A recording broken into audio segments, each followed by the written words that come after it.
What's up, dude? So in today's video I want to talk a little bit more about the pedalboard that I built over a month ago or so, and I want to give you guys the best tips to get the most out of HX STOMP in your pedalboards.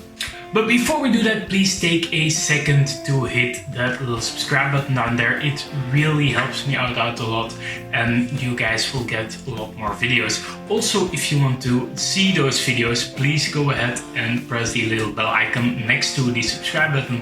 It will notify you every time I upload a new video. So let's start out by checking out how I use this pedalboard. So of course this pedalboard consists of a few pedals.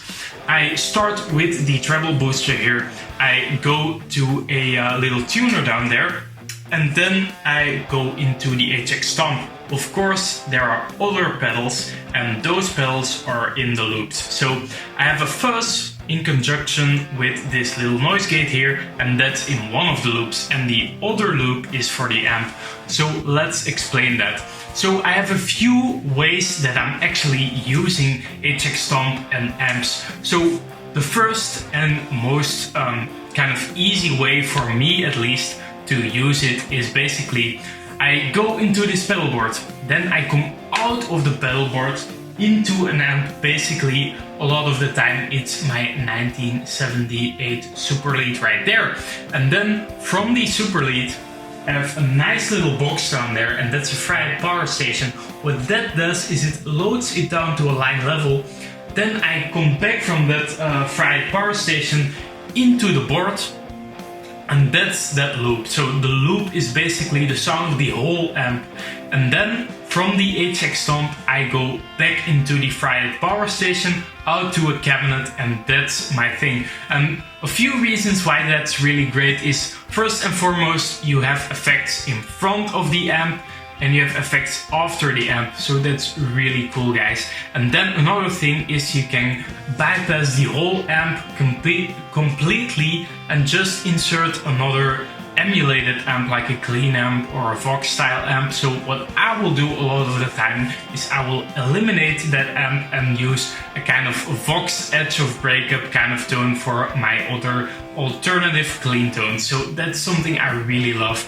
And so a tip to kind of use that is you need two things to make it easy to do that. So the first thing that you will need is kind of a patch bay like this one, and it makes it really easy to go into the device, go to your amp, come back from your amp, and then go to the power amp. That's one thing that's really necessary to do it easily. Otherwise you're going to struggle with a lot of stuff. So please get yourself some type of patch bay. It will be really nice to incorporate your amps into your HX STOMP. Then another thing that is really necessary in 4-cable method is a little box that I have right here. And this one is by Behringer, and basically what it does, it isolates the ground loops. So, and that's really important because if you are using an amp in 4-cable method, you have 3 pots to ground. You have the pot to ground that goes into the input of your amp, that goes back from the send to your effects, and then what comes back to your power amp. And so what I like to do is those first two, the input of the amp and coming back from the amp, I like to isolate those. And the reason why is because when I eliminate the whole amp and I use a modeled amp, I still have that ground loop. When I don't want to have a 4-cable setup and I just want to go in front of a clean amp or any amp for that matter, I still have my ground. And also when, just in any case, you still have that ground connected, and that's really important, because otherwise it's going to be a little bit dangerous. So yeah, that's the first way that I would use it, and a few tips to make that usable. Then another way that I like to do it is is to use something like this with your amp, and this is just a load box, so it's not a power amp and a load box like the Fryhead. You can also use just the Fryhead, but you will not need the power amp. And what this allows you to do is use your amp, your whole amp, without any cabinet or any speaker or anything, and just have the speaker emulation from your HX device, which is really cool because it allows you to use some headphones and just practice silently with your real amp tones. So that's another really great use for it, in my opinion. Really try to check that out, dudes. And then last but not least, you have the ability to go all out modeling, and that's really cool because you can use those headphones if you want to, and don't have to use any amp at all. You don't have to wait for amps to warm up.